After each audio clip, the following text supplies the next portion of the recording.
मुस्लिम समाज में शिक्षा की कमी है, गरीबी है, कुरीतियां भी हैं। इसके अलावा भी कई समस्याएं ऐसी हैं जिन पर मौलानाओं और मौलवियों को ध्यान देना चाहिए। लेकिन कुछ मौलानाओं को तो मुस्लिम महिलाओं की मेहंदी दिखती है, चूड़ी नजर आती है, टैटू के खिलाफ फतवा देते हैं। अब एक देवबंदी मौलाना ने विग और नकली दाढ़ी पर फरमान जारी कर दिया है।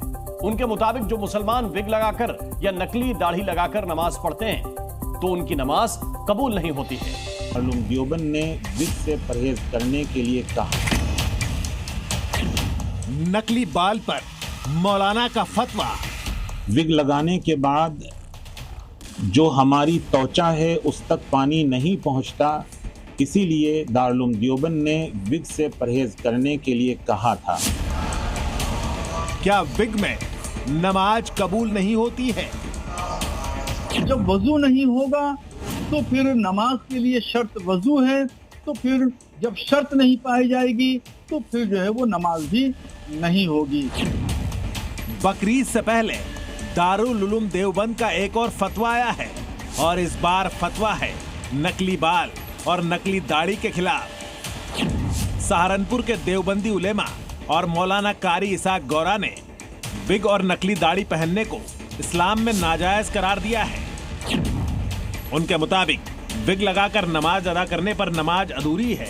नकली दाढ़ी में भी नमाज पूरी नहीं मानी जाती है। इस्लाम में नमाज से पहले वुजू करना जरूरी है। विग लगी हो तो पानी त्वचा तक नहीं पहुंचता। इस स्थिति में वुजू पूरा नहीं होता है, इसलिए नमाज भी अधूरी रह जाती है। विग का बहुत ट्रेंड चल रहा है और देखा जा रहा है कि लोगों में इसको लेकर तरह तरह की कंफ्यूजन है कि ये शरीयत के हिसाब से जायज़ है या नाजायज़ है। विग लगाने के बाद जो हमारी त्वचा है उस तक पानी नहीं पहुंचता, इसीलिए दारुल देवबंद ने विग से परहेज करने के लिए कहा था। मौलाना कारी इसाक गोरा पहले भी कई फतवे जारी कर चुके हैं। गैर मर्द से मेहंदी लगवाने और चूड़ी पहनने, टैटू बनवाने को इस्लाम के खिलाफ बता चुके हैं और अब विग पहनकर नमाज पढ़ने को उन्होंने शरीयत के खिलाफ बताया है। उनके फतवे का समर्थन ऑल इंडिया मुस्लिम जमात के अध्यक्ष मौलाना शहाबुद्दीन बरेलवी ने भी किया है। मुसलमानों को जरूर एहतियात बरतना चाहिए और अल्लाह की तख्लीक पर भरोसा एतमाद रखना चाहिए।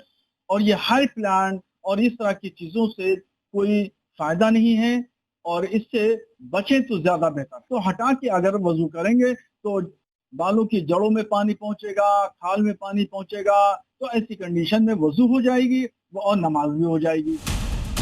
विग और नकली दाढ़ी को मौलाना शरीयत विरोधी करार दे रहे हैं। इस पर मुस्लिम समाज क्या सोचता है, सुनिए। नियत के ऊपर दारोमदार होता है नमाज का, इसे नमाज का एहतराम करना चाहिए। जो फर्जी किस्म से और या फर्जी दिखावे के लिए नमाज पढ़ेंगे उनकी नमाज को उनके मुंह पे मार दी जाएगी। ऐसे कबूल ही नहीं होगी नमाज, सिजदा कबूल ही नहीं है। हराम तो हराम है, इस्लाम के अंदर ये सब हराम है और ऐसे लोगों को की बख्शिश नहीं है। अल्लाह ताला उनकी बख्शिश नहीं करेगा ऐसे।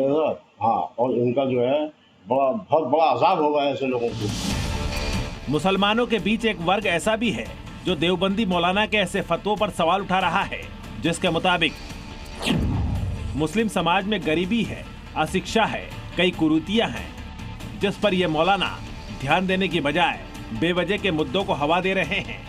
जब हम नमाज पढ़ने जाएं और अगर वो हटाया जा सकता हो तो हम जब वुजू करें तो वुजू करते टाइम क्या है, उसको सर का जब मसा किया जाता है या सर्द हो जाता है, नहाया जाता है तो उसको हटा दें और उसके बाद फिर उसको लगा दें। लगा के नमाज पढ़ सकते हैं, कोई हर्ज नहीं है। मजलूम की समस्याएं और मजलूम के हुकूक कैसे मिलें, इन बड़े बड़े इश्यूज पर कोई भी इन लोगों का ध्यान नहीं है और इस तरह की छोटी छोटी बातों पर नुक्ताचीनी करके समाज में एक गुमराही पैदा करना चाहते हैं। जो कुल मिलाकर मौलाना के इस फतवे को लेकर मुस्लिम समाज ही बटा हुआ है।